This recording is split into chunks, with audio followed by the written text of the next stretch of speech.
Good morning, Savannah. Good morning, Chatham County. Good morning, Georgia. Good morning around the world. This morning, we're with you this morning in the vulnerable community. This morning, we have with us as our co-host this morning the Reverend Alan Maynard. We're here this morning to bring you information on our community that was so vulnerable. We have things going on that we need to know about, that you need to know about.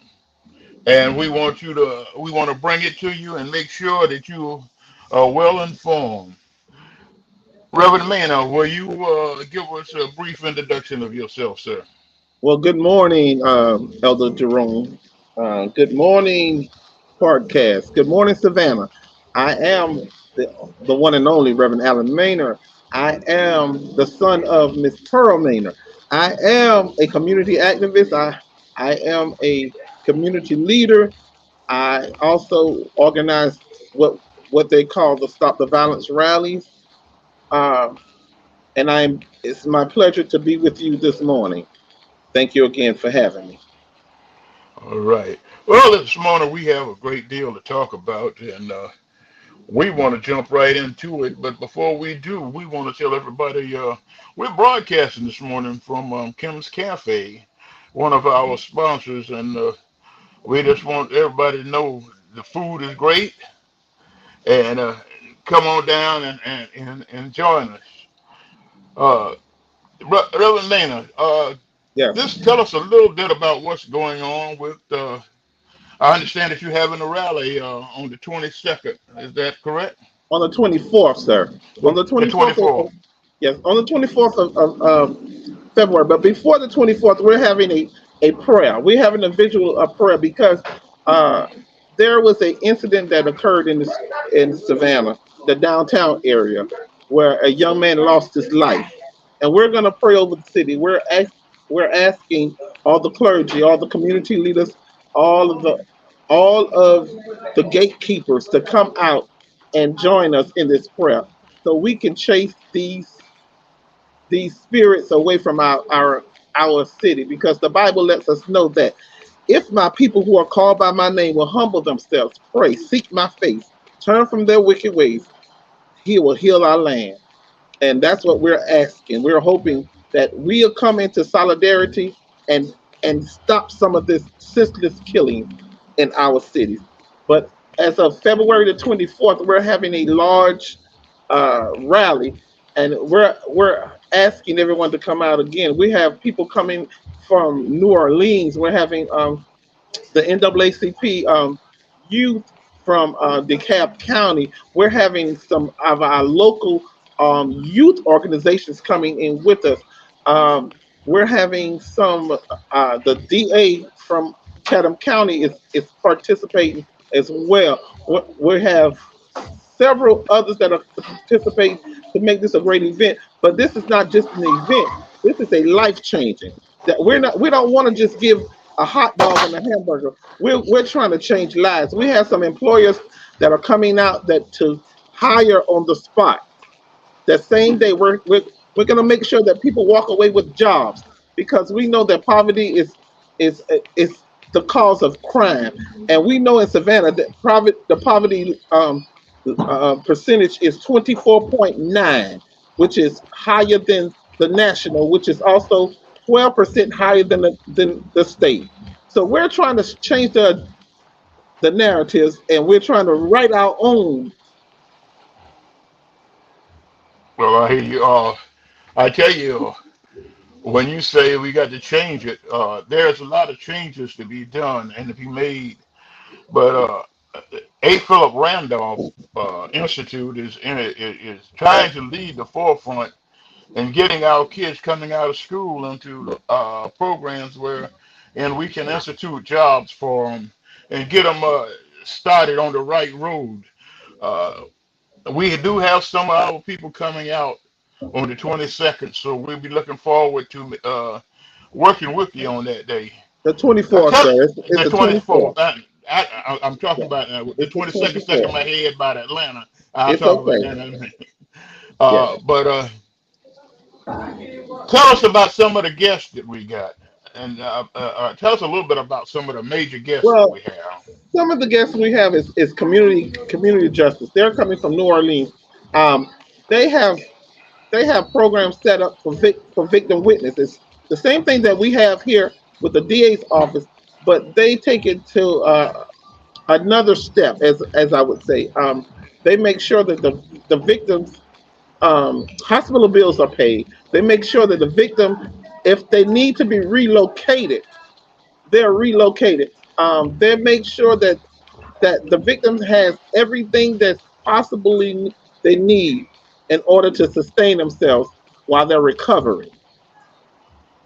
Okay, well that is a big help. You know, when you're a victim of a crime, so many times you're afraid to say anything, and so many times people get away with what the injustice that they've done to you. So locally, what's being done to help these people that you know of?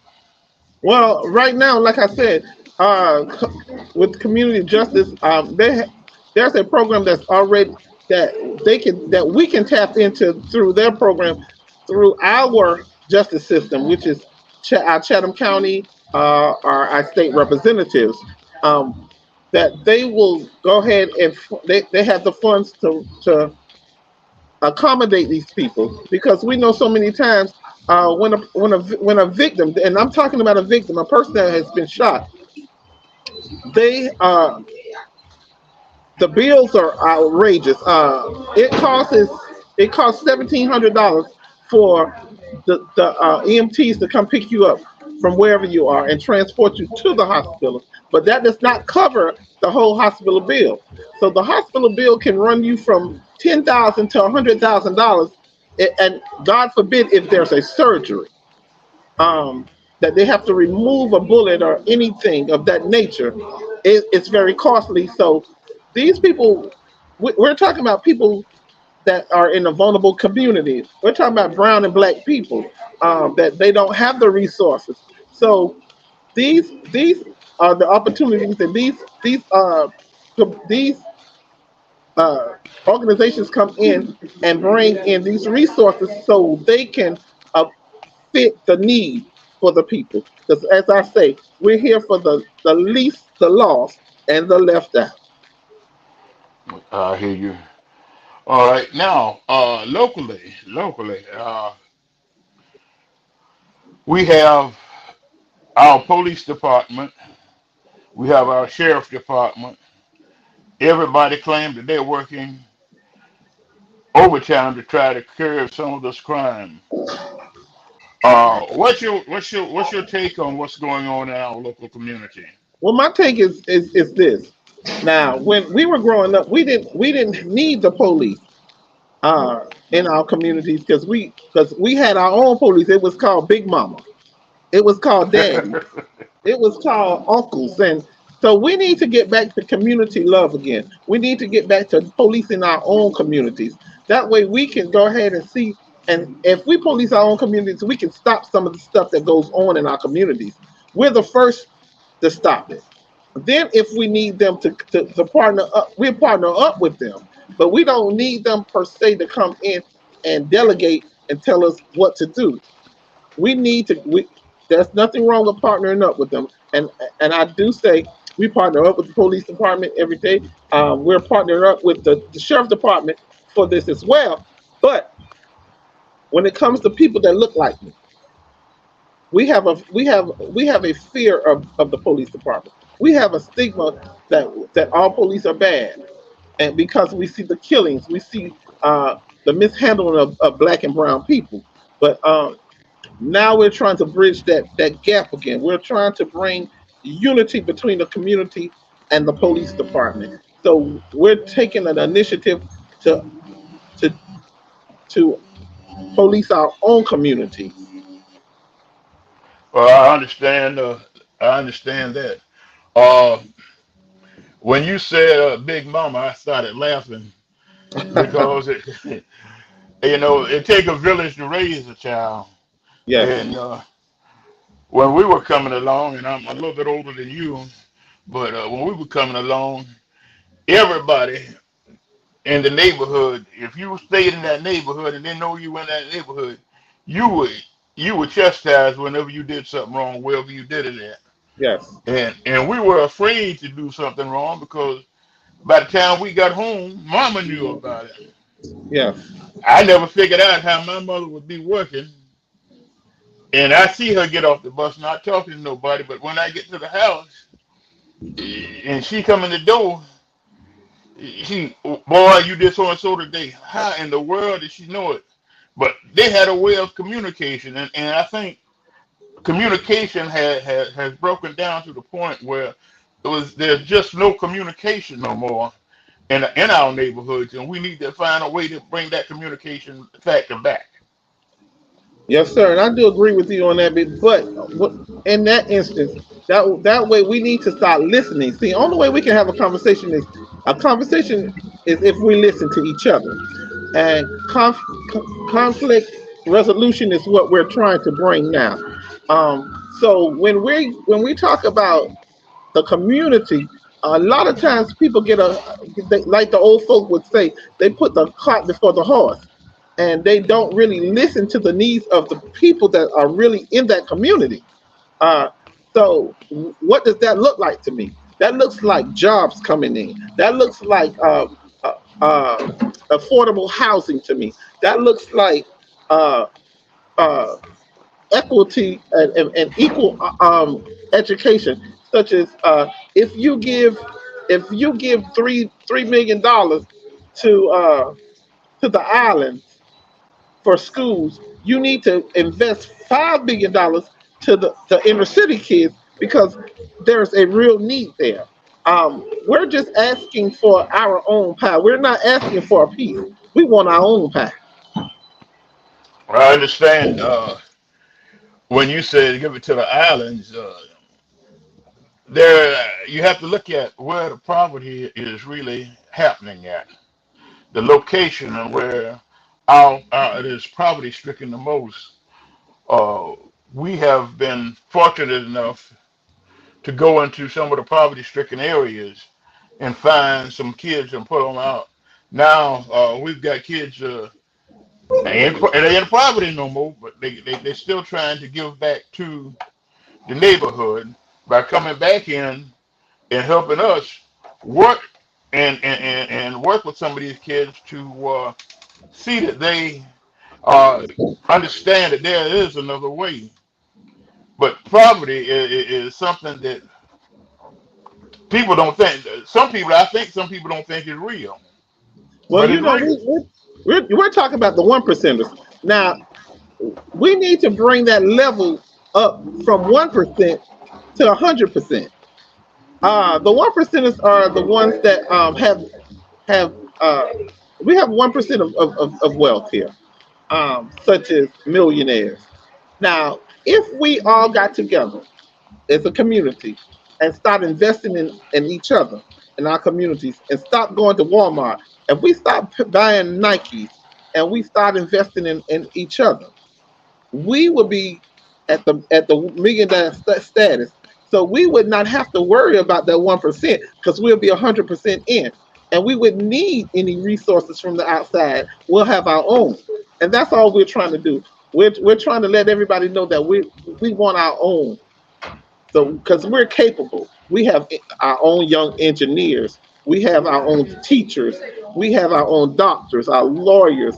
Um, we have we have all of that in our own community. So we need to invest in our children because the Bible even says, raise up a child in the way he should go. When he get old, he will not depart from it.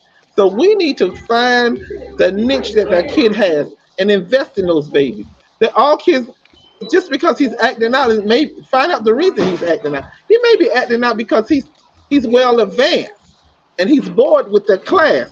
So we need to find something to challenge our kids and their mind. I agree with you there. But there's this thing when we look at our kids and we challenge our kids, and as they're being challenged, uh, we have to be there to support those kids. A lot of times, mamas can't be home to support their children. They got to work two and three jobs. Daddy is out there if he's in the home. He he's out there working two or three jobs. We don't have the stability that we used to have. When Daddy used to work 8 hours, and if Mama was working, she'd work maybe 8 hours or 6 hours, and come home and take care of you. Now kids are raising themselves, and that's the biggest problem we got. Kids are But definitely if trying to we, raise themselves. So but if we, I'm go ahead. sorry, go ahead. I'm sorry. But I was saying, if we as a community we know what's going on, that's when we step in. That's what Miss Lucille used to do. That's what Miss Mary used to do. That's what Mr. Joe used to do. They would say, "Come on here," and they would train you and teach you. They taught you how to rake a yard. They taught you how to build a chicken coop. I'm just saying. We know we're more far advanced from chicken coops now. So now we're into robotics and the tech. So we have people that are certified and qualified to do such things, but we just need to put them in place and connect our kids to the right people. Well, you know what? You said we far more advanced than the chicken coop. But I think we may need to go back to the chicken coops because we learned something back then. We Yes, don't sir. have gardens like we used to have, and we could raise our own. Our parents taught us how to go in the backyard and plant collard green, plant okra, plant beans and peas, squash, okra and tomatoes, and everything else we needed to grow. It was in our yard. So while we got away from that because we they wanted us to be better than them, but then look what it turned out. It turned out to be Well, worse than them. well, I'm So with we you on cultivating. I mean, we need to learn how to cultivate because it's coming a time. The food. We can look at the economy now. We can look at the food shortages now. We're finding a shortage of meat. We're finding a shortage of produce. So we didn't have those problems when we were doing our own farms. But now you are penalized. We're penalized now, and so that's why we need to get as a community buy up properties, and start farming and getting ready to show our children how to cultivate the land. Yes, sir. I do agree with you. You know, we said we can either buy it, but it also, and I'm gonna say this: our city is a rich city, and in each neighborhood, there's some land somewhere in each neighborhood that's not being used.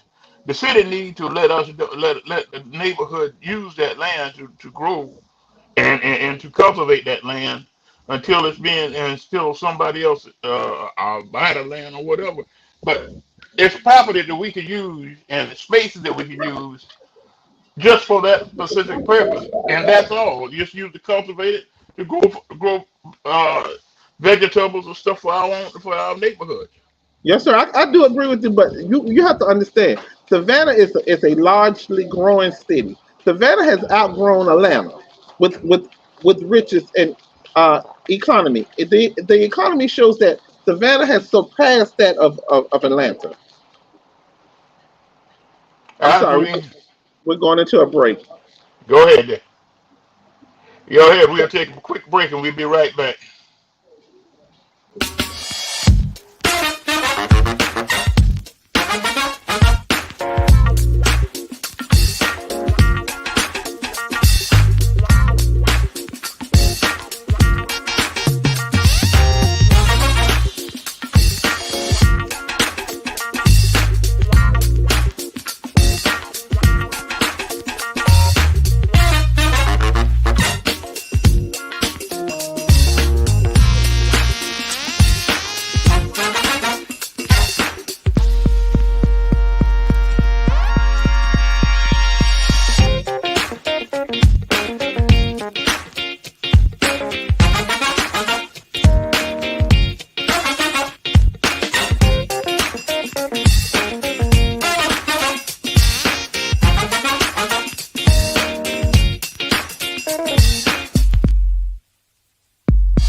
Hi, I'm Katie Brewington and I'm running for Magistrate Court Judge. Magistrate Court is often called the People's Court because people represent themselves or are pro se litigants. Magistrate Court handles civil claims up to $15,000, dispossessory proceedings, pre-warrant applications, and good behavior bonds. I'm a great candidate for judge because I have the experience, compassion, and drive to get the job done. I have been a probation officer, a criminal defense attorney, a solicitor, and a municipal court judge, and I will take all of that experience to get the job done. So remember, vote Katie Brewington, May 21st, from Magistrate. Well, we are back, and I want to say this before we get started all over again. You know, we're on all things relevant network, and it is a network that is very much needed in our community, and we hope that everyone starts paying attention to all ATR because ATR brings the word to you, and we just have to pay attention to what is being said to us and understand that we're talking about our people, the black and brown community. Yes, Brother sir. Maynard, we were talking about how the Savannah has grown, Yes, sir. And like and I was saying, we have surpassed that of Atlanta, Georgia. But, and hear me good, Savannah has not only surpassed that of Atlanta, Georgia, but now in the nation, we're the highest, the ninth highest that for economy that's not affordable for their people. So yes, we're having the income and the revenue coming through Savannah, but we're not getting it to our people. Our people are still being underpaid. We're uneducated because we don't have the right gatekeepers to help us tap into the resources. The resources that they give us is pennies on top of a dollar. In a city where we have the majority black people, in a county that we have majority of blacks, a city council that is predominantly black, a mayor, and not only a mayor but also the chair of the Chatham County Chair of Commissions is a black man, and we have nothing to show for it. But if we would tap into these resources and they help us bring the resources to our community, we wouldn't be crying this. The rent is too expensive here in Savannah.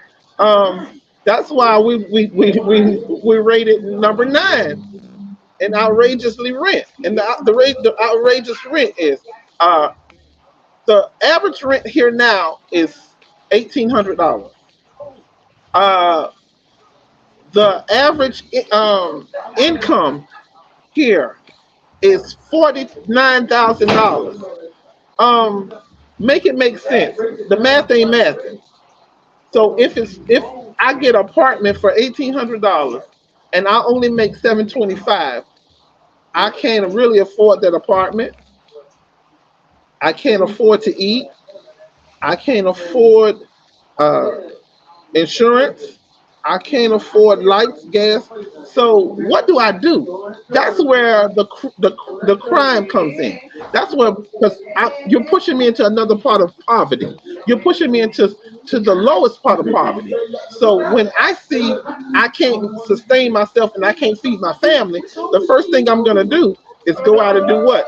Commit a crime. I'm going to either sell drugs or I'm going to rob. And we know that brings on violent crimes. That causes people to go into slumps. That's where the mental health comes in at. So we need mental health care in the black community as well. Because we have been beaten and downtrodden so long, over 500 years, to now we need mental health to just help us to get over the hump. We need to heal. And we're not healing in the black community. That's the problem. Well, when you said that, we are in what I call economic slavery, because they're holding us down because they know that we can't make but so much money. We have such wealth in this city, and as we look at it, the Georgia Ports Authority, we look at the paper plants here, we look at the railroad, all these economic places, but they're making good money. Georgia Ports Authority spend more money than anybody else in the city, even in the state. They can raise the bridge. They can build railroads, terminals all across the state. But then, when you look at it, they won't pay the people a living wage.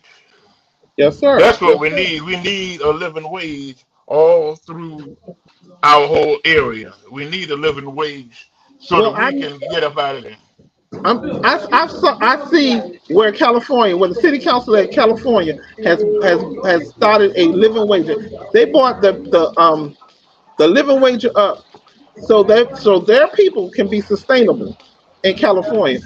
If their city council can do that, ours could do that as well. We need them to get on one accord now. And there's another thing I was thinking about, because you're a union man.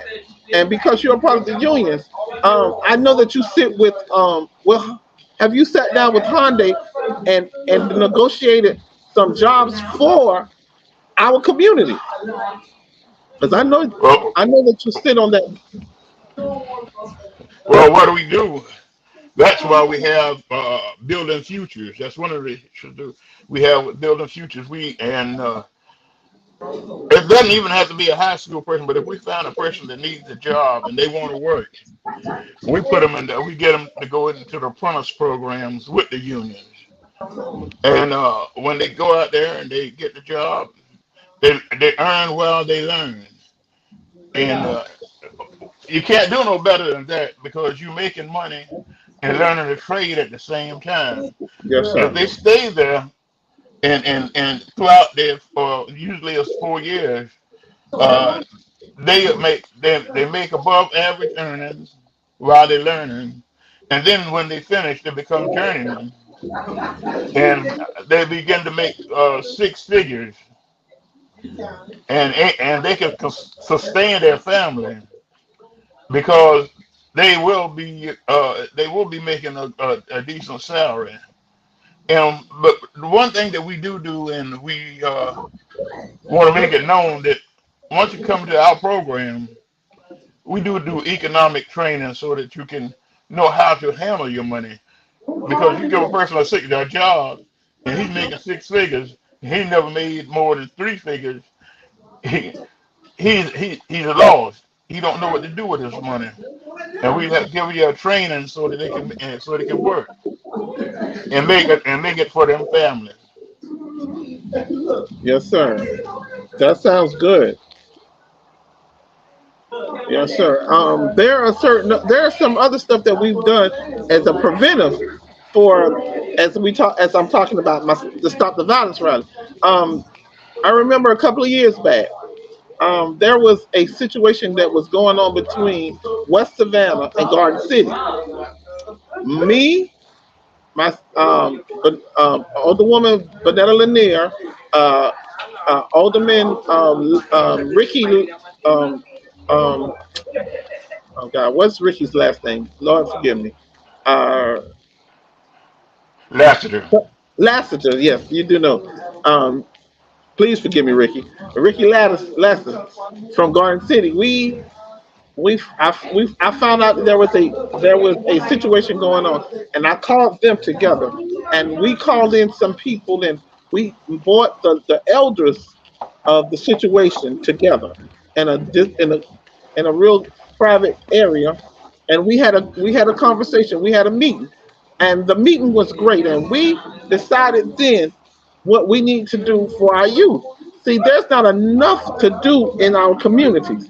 There are not enough community centers in our community. There's not enough entrepreneurship centers in our community. So we were trying to work with the city of Savannah and Garden City to come together as one to get these resources. And we have not stopped yet.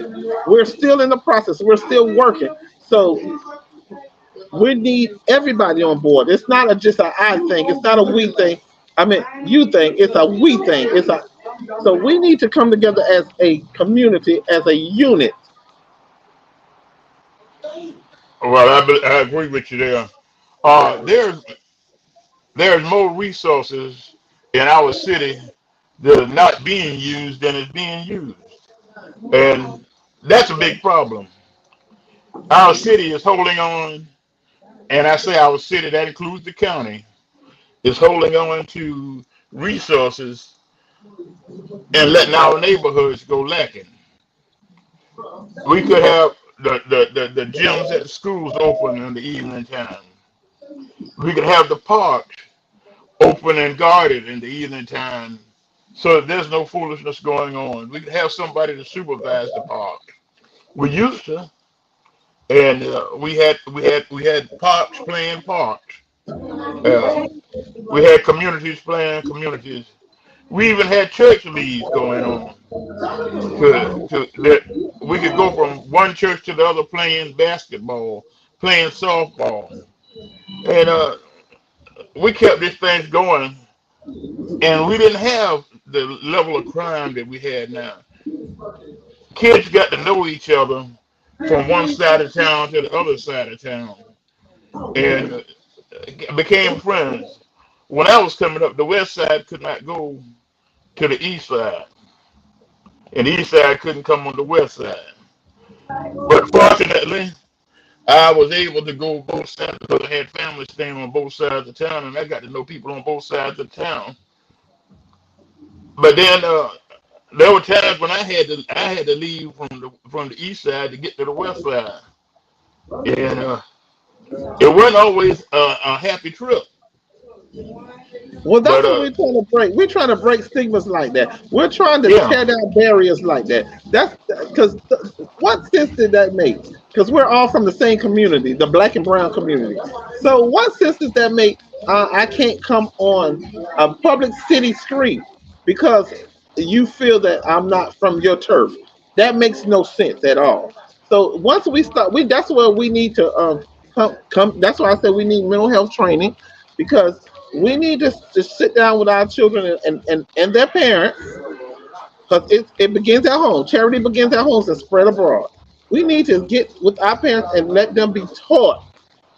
And the Bible also tells us that good manners are corrupted by bad manners. So your child is one way in front of you, but when he gets with his friends, it could just be the very opposite. So we need to make sure that we get Lil Johnny and his whole crew. We don't want to we don't want to isolate anybody. So we want to get Lil Johnny and his whole crew, and we want to teach them. And the more we pour into them, and the more we show them, the better they get. The more they want, the more they'll start investing in their community. Because it just starts with just cleaning up your own yard. Once you clean up your yard, you go into Miss Sally's yard. Then you go over here. We won't have to worry about blotched properties and all that. And we used to fix up each other's houses. We don't do any of that anymore. So because we're not taught that anymore. So we need to go back to the old landmark and learn these things. It's a learned skill. Let's learn these things. A lot of kids, like you said, aren't going to college, but they can learn skills. and that's what A. Philip Randolph's Building Future program is aiming to do and start, if we can, working with some of these youth this summer. Yes, Uh, sir. if we can get everybody in line and all the partners in the right perspective and on the right frame of mind, get out there and get into the community and especially the older folk, the senior citizens that can't do nothing for themselves. The houses are being run down. We can bring them back up to par and let these people houses look like something and let them have some pride of their houses. Yes, And sir. Yes, you sir. know, we can't always be look at these millionaires and these people that well to do and say, well, that's the community I want to live in. When you've got a community sitting here that could be the same community if you just put in a little bit of sweat equity into the community. And Yes, that's sir. what we intend to put some sweat equity in the community to make it right. Yes, sir. Yes, sir. So that goes back to what we were saying. We have to invest in each other. Why would I go? There's a black restaurant on the corner. Why would I go to Pooler and patronize Pooler when we have restaurants right here in our black and brown community?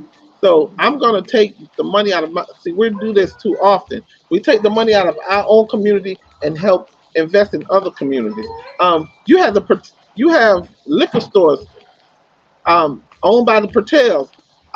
They do not invest into our community. They give nothing to us. You have we always go into the Chinese restaurants. They do not. If you go to Chinese restaurants, they don't invest in the black community. They keep their money in their own community. So why can't we keep our own money in our community? Well, there's the thing. That's why today we are broadcasting from Kim's restaurant because we're keeping our money in our community. One of the things that we look at is the fact, like you said, we have black entrepreneurs. We've got Greg Black right next door, a printer that they fail to use. We have to look at people like we got Shepherd Brothers down the street on Gwinnett Styles. The only black That, gas station in Savannah. Yes. that's it, the only black gas station. We have to utilize them. We've got many black attorneys in the city. Uh, Saturday we had a breakfast, but Brother Chad Nance brought a beautiful message to the participants of the breakfast, and at that point we have made a pact that the NAACP and A. Philip Randolph will be working together, and that's what we need. We don't need to be pulling separate strings and going different ways in our community. Both of us are fighting for the same cause, and we need to pull more communities resources together. Let us take a quick break, and we'll come back to this. Uh, we're gonna take a quick break, and we'll come back to it, Brother Maynard. Well, thank you, Elder.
All right, we're back, Brother Maynard.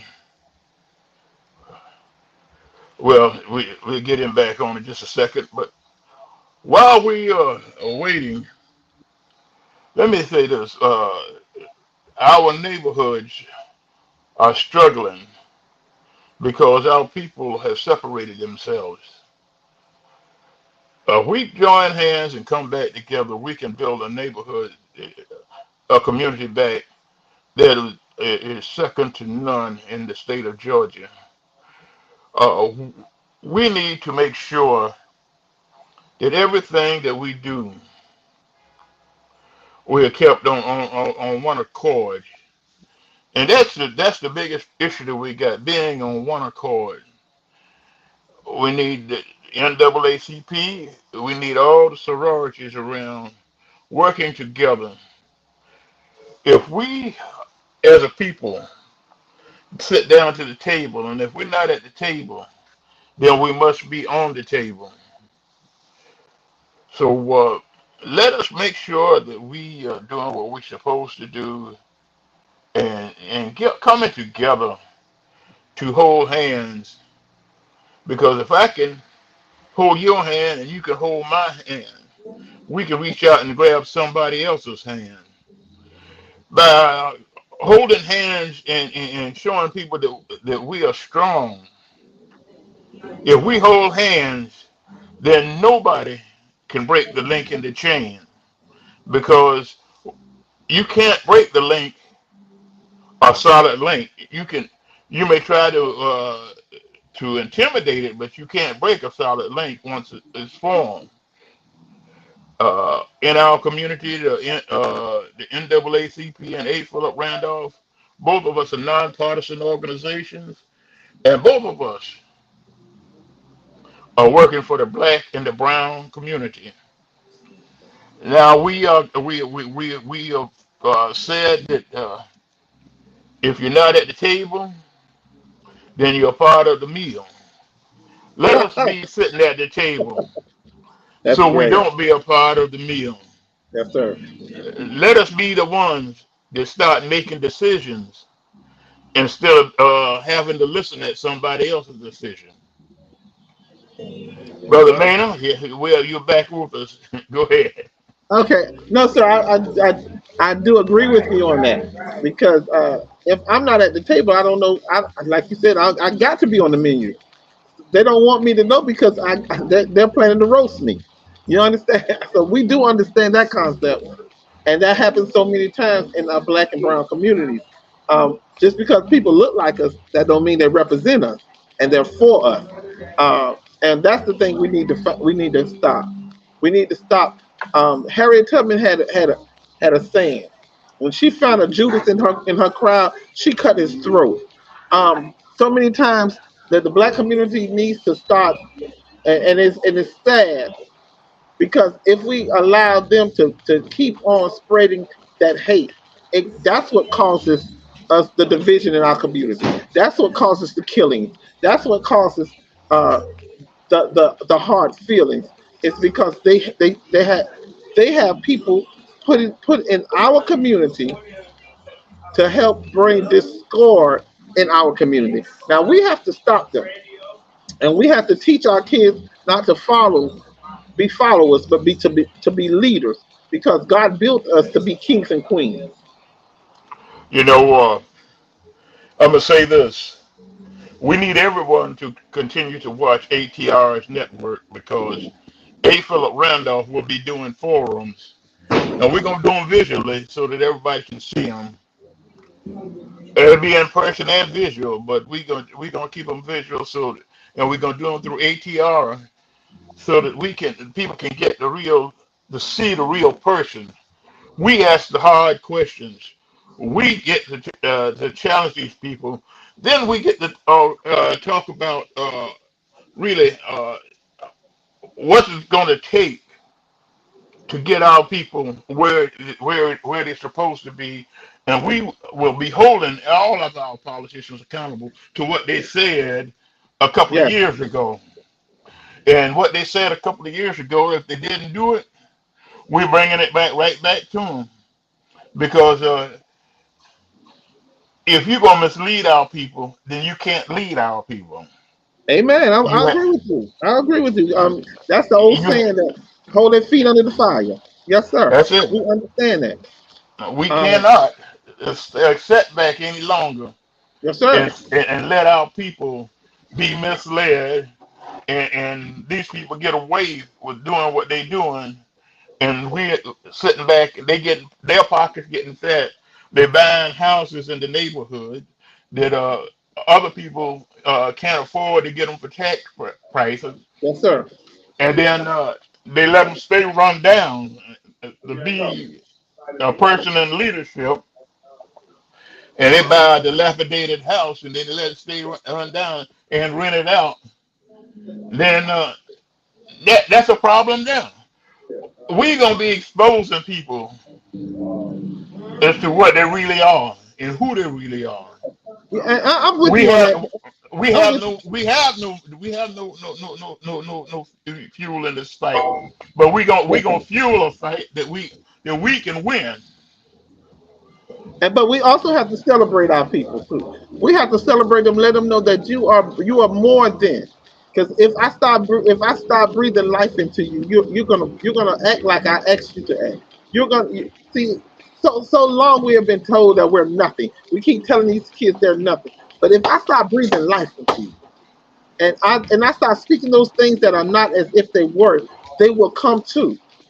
And so we start telling our children, you're beautiful, you're smart, you're more than, you can have what you want. You can be what you want to be. We need to go into the projects and tell these kids that. See, that's we have gotten so afraid of our own people. That's the problem. We can't be afraid of our people. I go out to every community there is. I'm not afraid of any of them because they're my people, the least, the lost, and the left out.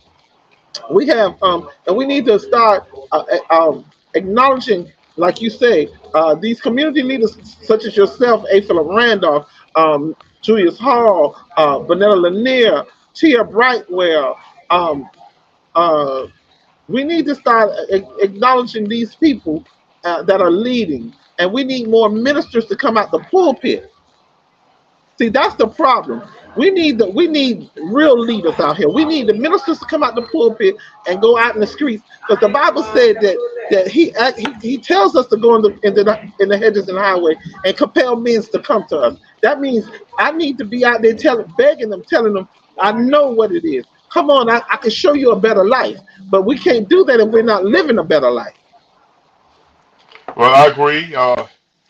You know, there's so many times that we take and we look at our government has really hogtied some of our, in a way, hogtied some of our ministers that don't understand the fact that uh, the Bible tells us that we have to tell the word. We have to share the word and let the people understand the word and make sure that they understand it. But we are compelled to teach the word. And if we don't teach the word right, and they don't see us doing what we're supposed to do, then we're in trouble. Oh yes, sir. Yeah, yes, sir. And that's the thing with us. We have to compel men to come to the knowledge, to the truth. And we have people like Dr. Malin Jackson out here from the Daughters of Mary Magdalene. Let's look at what's going on with her. Uh, for 3 years, the city has helped fund our Juneteenth. Uh, Now it's a national holiday. Now they're not talking about giving us funding for Juneteenth. So we need the black community to step up and say, hey, this is ours. So if you can't, but they don't ask those questions for St. Patrick's Day.